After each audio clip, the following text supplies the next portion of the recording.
It was autumn 1943. The sky over Germany had turned into a hellscape. Tens of thousands of feet below, life in the cities of the Third Reich went on, but up there at that height, a war of extermination was being fought. For the crews of the American B-17 bombers, each sunrise could very well be their last. They called their planes flying fortresses, but deep inside German airspace, that name, well, it began to sound like a cruel joke.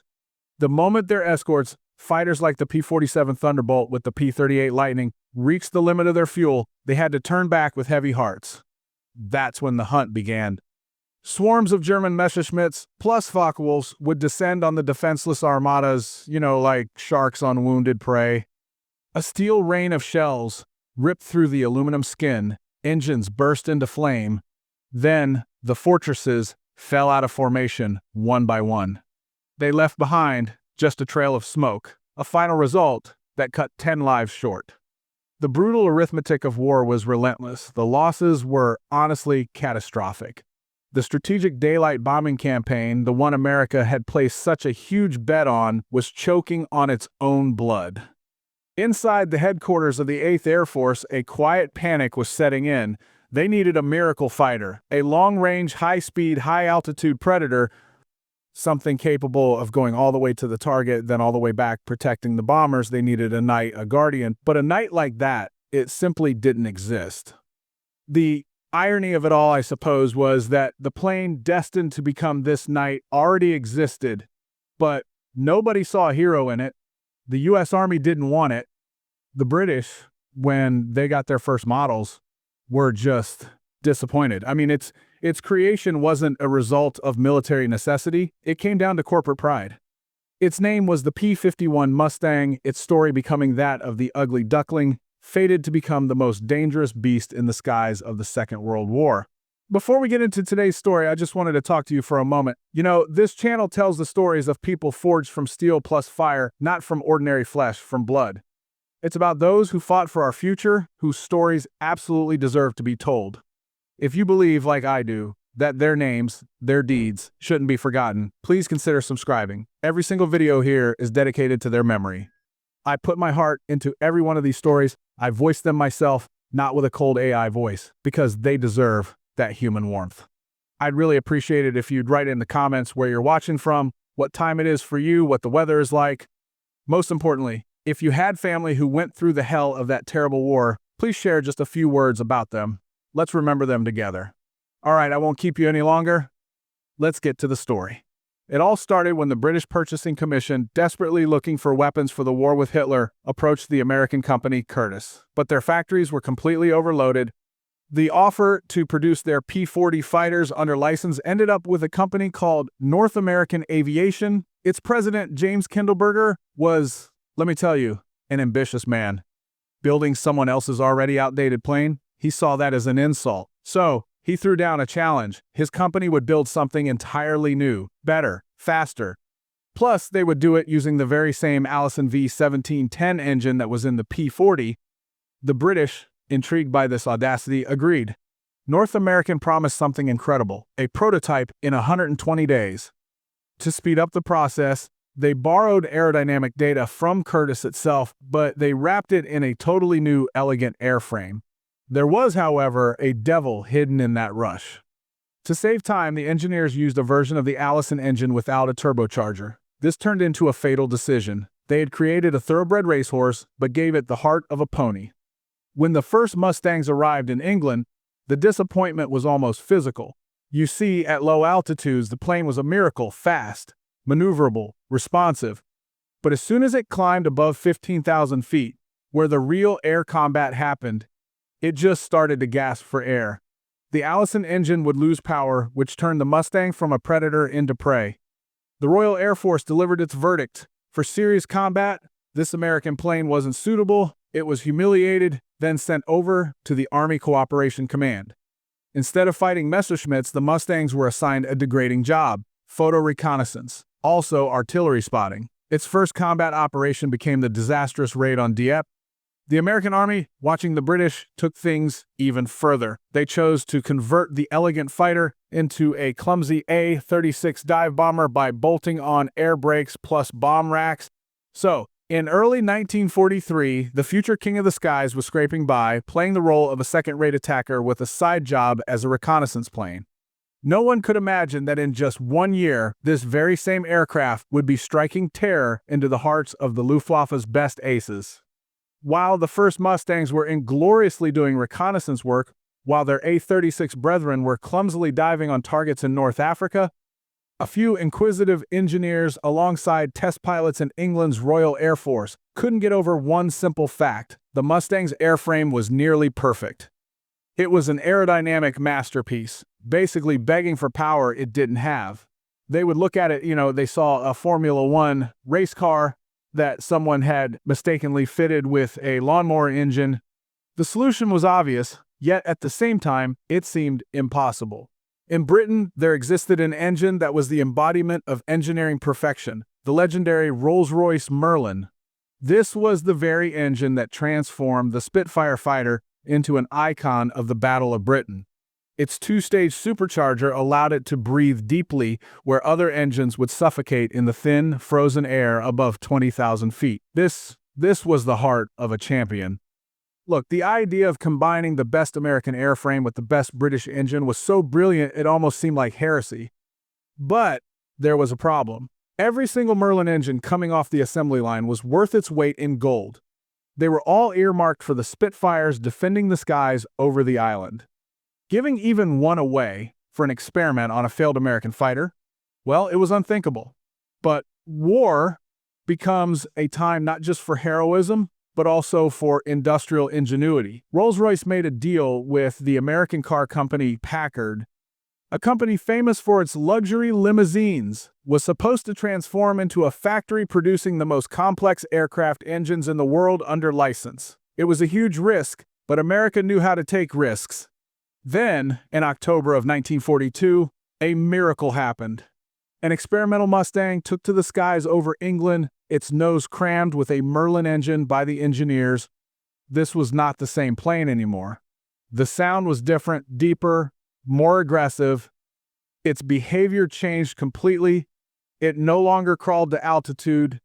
It leaped into it. Where the Allison engine died, the Merlin was just getting started. It no longer suffocated. It breathed fire. The Mustang had been transformed. This wasn't just a modification. It was a heart transplant that changed the course of the war. The American airframe received a British soul. This marriage, forged in the heavens, gave birth to a monster. The comparison to the Spitfire shocked everyone. The Mustang, with its new heart, was not only just as fast, just as maneuverable at high altitude, but it also had a much greater flight range. It could do more than just defend. It could escort. It could go right into the belly of the beast. You would think here it was the solution to all their problems. Here was that guardian knight the B-17 crews had been waiting for. But history rarely follows a straight path. The war was interrupted by its constant companion, politics. Ironically, the first production P-51B models with the Merlin engine that arrived in England were not given to the 8th Air Force, which was bleeding out over Germany, but to the 9th Air Force. This was a tactical unit, whose job wasn't strategic bombing, but supporting the future ground invasion. Their Mustangs were meant to be attack aircraft, working low over the battlefield. Fate was once again preparing to use a thoroughbred racehorse as a plow horse. Then a man enters the stage whose stubbornness plus foresight changed everything. Lieutenant Colonel Don Blakeslee, an ace, a veteran of the Royal Air Force, a former Spitfire pilot who commanded the 4th Fighter Group. Blakeslee had already flown the P-47 Thunderbolt. He made no secret of his dislike for that big, clumsy fighter. He knew his pilots needed a different weapon.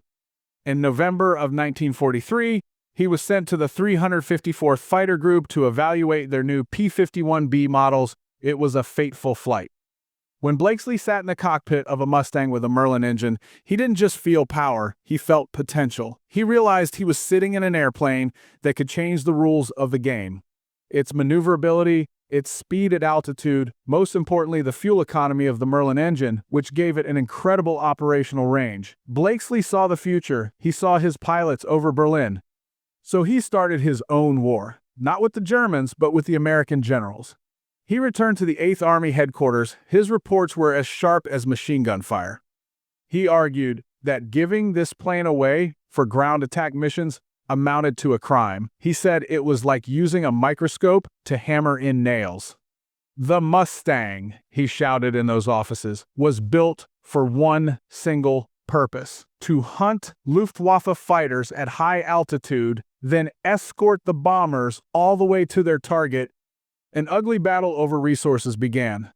The 8th Air Force was fighting a strategic war. The 9th was preparing for a tactical one. Each considered its own mission the top priority.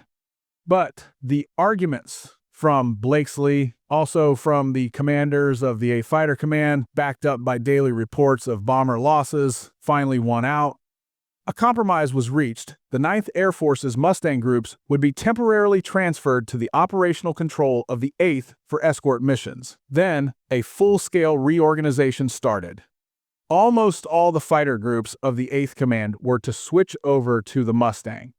There was just one exception: the legendary 56th Fighter Group, the Wolfpack, which was the first to receive the P-47 Thunderbolt, refused to switch to Mustangs. They had mastered the tactics of their heavy fighter so perfectly that they continued to work miracles with it right up to the end of the war, becoming the highest-scoring American group in Europe. This served as proof that sometimes a pilot's character matters more than the machine's specifications. But for the rest of the 8th Air Force, the P-51 became a messiah.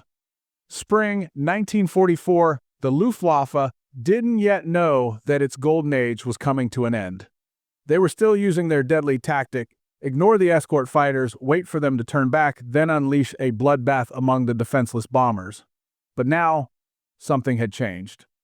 When the German aces scrambled to intercept, expecting to see the escorts turn away, they saw something new: elegant, deadly silhouettes that didn't turn back. They kept going. They were going to Berlin. These were the Mustangs. Their extra fuel tanks, one huge 85-gallon tank in the fuselage behind the pilot, plus 2 drop tanks under the wings, had turned them into marathon runners. The P-51's advantage wasn't just its range. Its appearance broke the very foundation of Luftwaffe tactics. Now, German pilots had to fight through the fighters just to get to the bombers. In this high-altitude fight, the Mustang was king. It was faster, more maneuverable. It could dictate the terms of the engagement. The American command then made another move that became a death sentence for the Luftwaffe. Mustang pilots were authorized to hunt freely. After the bombers dropped their payload, the fighters could drop down on the deck to attack German airfields, strafing planes on the ground. Now, the Luftwaffe had no safe place, not in the sky, not on the ground. They were being exterminated systematically, ruthlessly. Many people mistakenly believe that the Mustang single-handedly won air superiority over Europe. The truth, as always, is more complicated. The titanic work of wearing down the Luftwaffe had already been done by the P-47 plus the P-38, which had learned to penetrate deeper, further into German territory. But it was the P-51 that became the scalpel that delivered the final fatal blow. It didn't just win the fight, it destroyed the Germans' very ability to wage an effective air war. The numbers spoke for themselves. Blakeslee's 4th Fighter Group, the first to switch to the P-51, finished the war with 583 aerial victories. But even more telling was the story of the 357th Group, the first unit in the 8th Command to be equipped with Mustangs from the start. They claimed 609 victories in the air. For comparison, the unmatched 56th Group in their P-47s scored 674 aerial victories.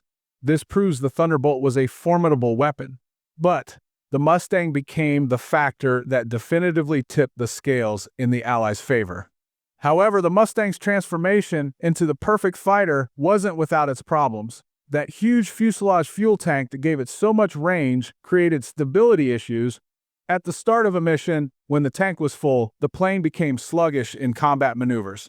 Pilots were forced to burn fuel from the external tanks first, drop them, then use the internal reserve, even then not completely full. It was a dangerous compromise between range, also combat effectiveness. On top of that, like the P-38, the Mustang suffered from a lack of cabin heating at high altitude, turning long missions into a frozen ordeal for the pilots. But all of these problems seemed minor compared to what the Mustang gave the bomber crews. It gave them a chance to come home. But as the skies over the Reich were gradually cleared of Luftwaffe fighters, a new, brutal job awaited the elegant Mustang.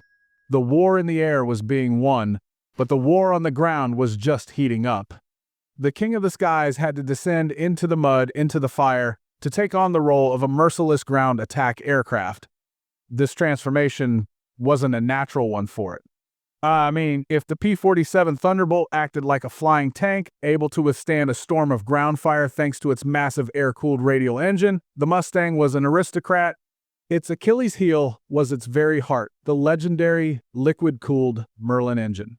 One stray bullet, one piece of anti-aircraft shrapnel that severed the thin glycol tubes, the engine would overheat in minutes, turning the fearsome fighter into a helpless glider. Luftwaffe pilots couldn't touch it at high altitude, but now any German infantryman with a rifle had a chance to bring down the king. So the tactics changed. Often the more vulnerable Mustangs were assigned to high-altitude cover, while the tougher Thunderbolts did the main work, plowing through German positions. But when the situation demanded it, the Mustang showed that its 6 50-caliber machine guns could shred not just the aluminum skin of aircraft, but also the light armor of trucks, also armored personnel carriers. They started hanging a new arsenal on its wings. Rockets, bombs, even napalm tanks, turning aerial dogfights into firestorms on the ground. This versatility was on full display during the desperate German offensive in the Ardennes in the winter of 1944 to 1945. When the weather finally cleared, everything that could fly was thrown into the fight to support the surrounded American troops.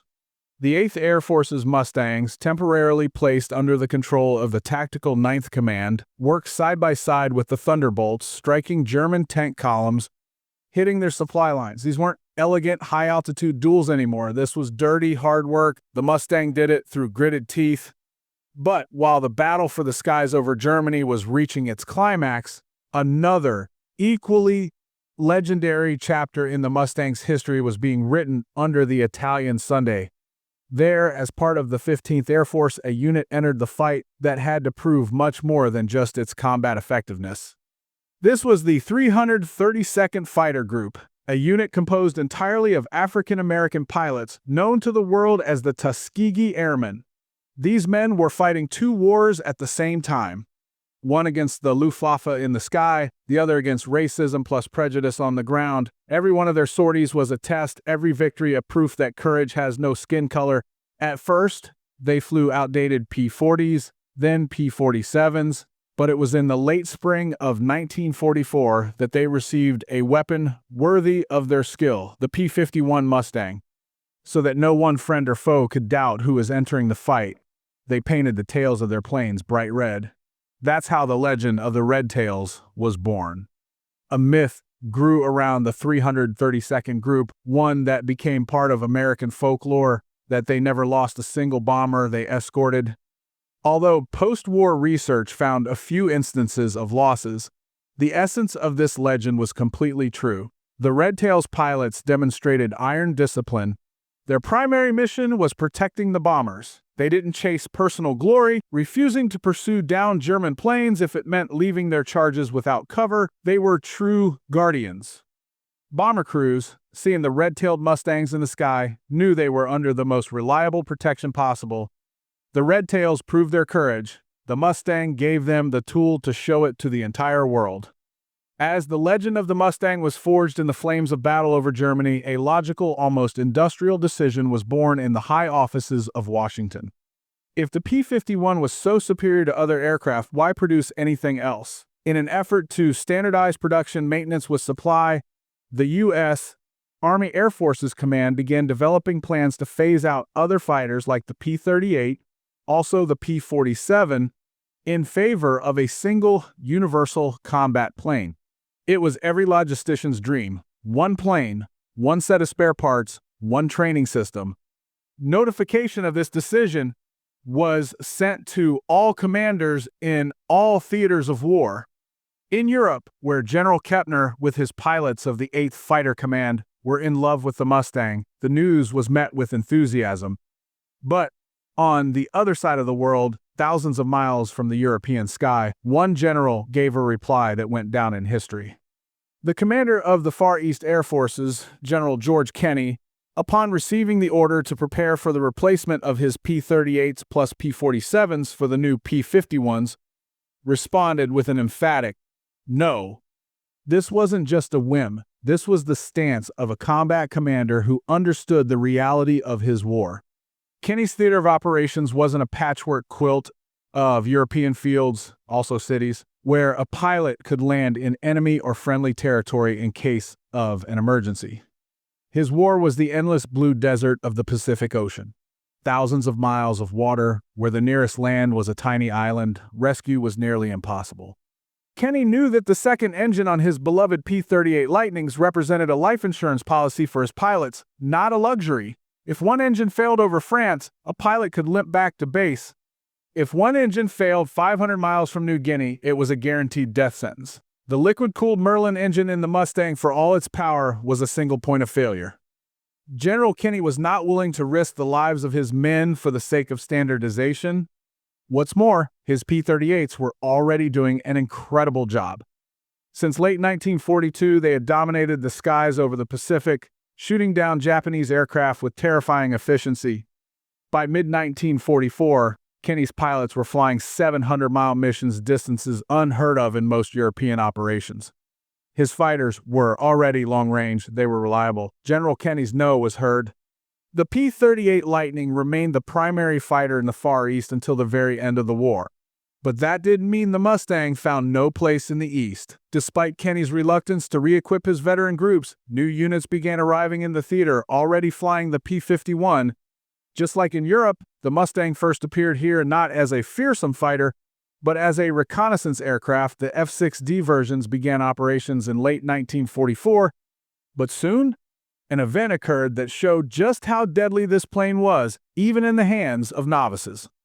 Captain William Shomo, commander of the 82nd Reconnaissance Squadron, along with his wingman, Lieutenant Paul Lipscomb, were on a photo reconnaissance flight. Neither of them had any combat experience. Suddenly, they encountered a formation of 13 Japanese aircraft, one bomber with 12 escort fighters, 2 rookies against 13 experienced enemies. It should have been suicide. Instead, it became a legend. In a matter of minutes, Shomo with Lipscomb unleashed such a slaughter that the Japanese didn't have time to understand what happened. They shot down the bomber plus 10 of the 12 fighters. For this incredible feat, Captain Shomo received the Medal of Honor. The Mustang had proven that, even on the other side of the world, it remained a thoroughbred predator. Later, the P-51 also began to play an important role in the China-Burma-India theater. They replaced the famous P-40s in the 23rd Fighter Group, the successor to the legendary Flying Tigers. They were used mainly for ground attacks on Japanese airfields, also supply routes. But the Mustang's most important, longest mission was still ahead. During the final months of the war, the Army Air Forces began transferring P-51s to the Central Pacific. Their task was the most difficult of the entire war, to escort the giant B-29 superfortresses during their raids on Japan itself from bases on the Mariana Islands. But even the Mustang couldn't cover that distance. A forward base was needed, an unsinkable aircraft carrier in the middle of the ocean. Command chose a small island for this role, 660 miles from Tokyo, an island called Iwo Jima. Every inch of Iwo Jima's black volcanic sand was paid for with the blood of U.S. Marines. It was all for one single purpose: to give the Mustangs a landing strip. On April 29, 1945, the first mission took place. 108 P-51 fighters took off from the hastily built airfields on Iwo Jima. They escorted B-29s all the way to Japan. These were the longest, most grueling fighter missions in history.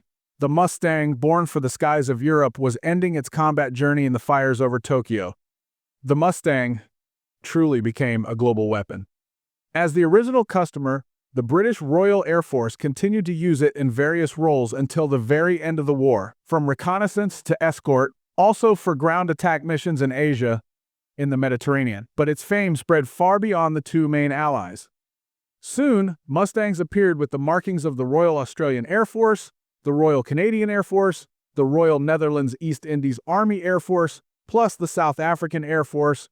The elegant American fighter with a British heart became the steed on which pilots from across the free world fought. But in this success story, there is one final, ironic twist. The very feature that made General Kenny in the Pacific so adamantly refuse the P-51, its single engine forced the North American company itself to propose something radical. They, in essence, admitted the general was right. Engineers took 2 Mustang fuselages, then connected them with a short center wing section plus a single stabilizer. They added a second pilot. Thus, the F-82 twin Mustang was born. It was a strange, almost bizarre aircraft, but it was the embodiment of engineering pragmatism. The company that created the best single-engine escort fighter in the world was forced to create a twin-engine version to meet the demands of war over a vast ocean. Production began in early 1945, but only 20 machines were completed by the war's end. The twin Mustang was too late for the Second World War, but its appearance was a silent admission that even the best fighter has its limits. So, ended the combat history of the P-51 Mustang in the Second World War, a story that began almost by accident from the pride of a single corporate president, the story of an ugly duckling that nobody wanted, that was relegated to secondary roles, considered incapable of real combat. But then, a transformation occurred. The marriage of an American airframe with a British engine gave birth to a weapon that changed everything. It wasn't just an airplane, it was a symbol. A symbol that, in the crucible of war, the best solutions aren't always born according to plan. It was the perfect synthesis of American industrial might with British engineering genius. It wasn't the toughest, like the Thunderbolt. It wasn't the most reliable over the ocean, like the Lightning. But in the one arena where the fate of the war was being decided in the frozen, hostile skies, over Germany, it became the absolute king. It became the long sword that allowed the 8th Air Force to finally reach the enemy's heart. It became the guardian angel that bomber crews prayed for, the relentless executioner that Luftwaffe pilots cursed.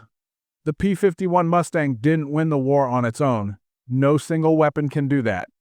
But it became the instrument, the scalpel in the hands of the Allies, that allowed them to achieve final indisputable superiority in the air. Born from compromise, perfected through international cooperation, it went down in history as perhaps the most perfect piston engine fighter of all time, an untamable beast that had finally found its sky. The story of the P-51 represents so much more than just a tale about a piece of metal, even a perfectly engineered one.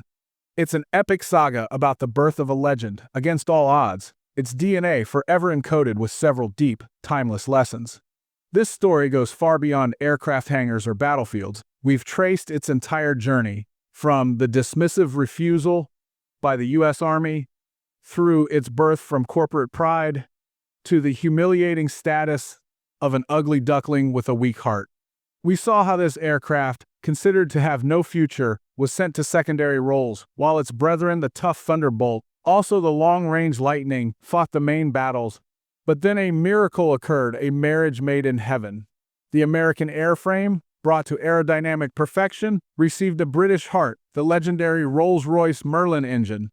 From this union, not just an improved fighter was born, a king was born.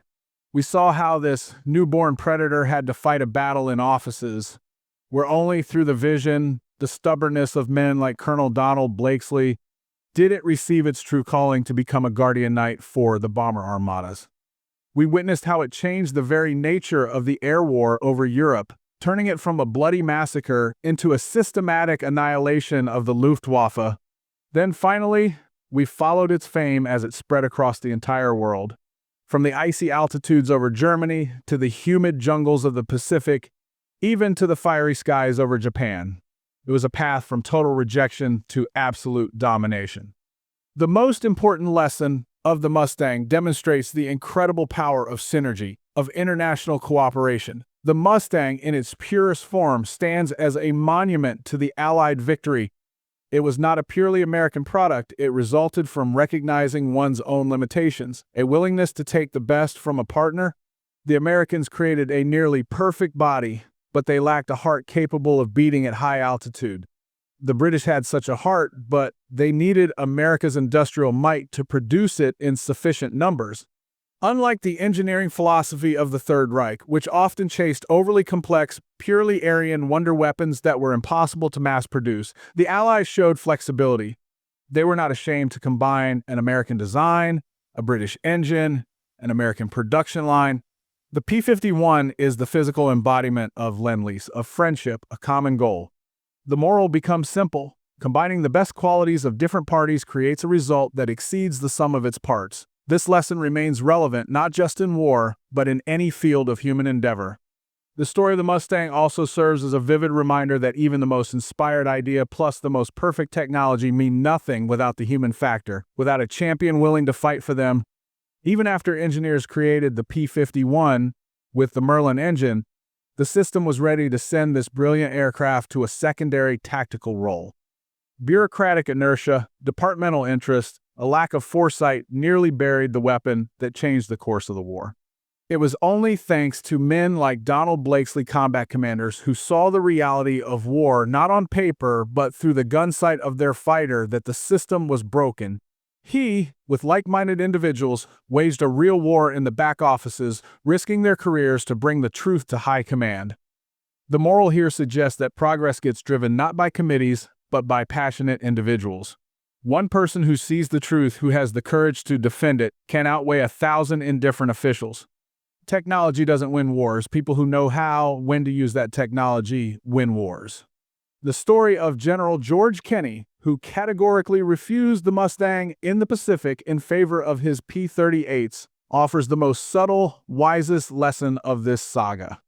It teaches us that there is no absolute best weapon. There is only the most appropriate tool for a specific job. The Mustang was an unmatched duelist, a thoroughbred racer built to win air superiority over Europe, where friendly territory was always relatively close. But over the vast expanses of the Pacific Ocean, where the slightest malfunction meant death in the cold water, the reliable twin-engine Lightning was a life insurance policy for its pilots. General Kenney understood that war isn't a competition of technical specs, but a fight for the survival of his people. This episode shows the difference between tactical thinking, a blind worship of technology. Each of the great American fighters had its own soul, a purpose. The P-47 was a tough, stubborn boxer that could take any punch.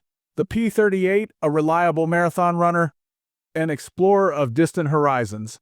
The P-51, an elegant, swift fencer, a master of the fatal thrust. True wisdom lay not in choosing one best fighter, but in using the strength of each where it was needed most. So what does the final legacy of the P-51 represent?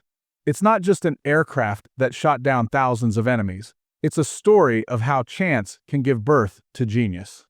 How cooperation overcomes isolationism. How one person can change the course of history. The Mustang didn't just escort bombers. It carried on its wings hope for thousands of young men locked in the bellies of the flying fortresses. It became a symbol that America had finally found an answer to the Luftwaffe's challenge. For German pilots, its elegant silhouette became a harbinger of the end of their superiority, the end of their hopes, for many, the end of their lives. Born almost against its will, perfected through an international alliance, brought to glory by the persistence of its champions, the P-51 Mustang will forever remain in history not merely as a weapon, but as proof that sometimes the most incredible stories happen to be completely true.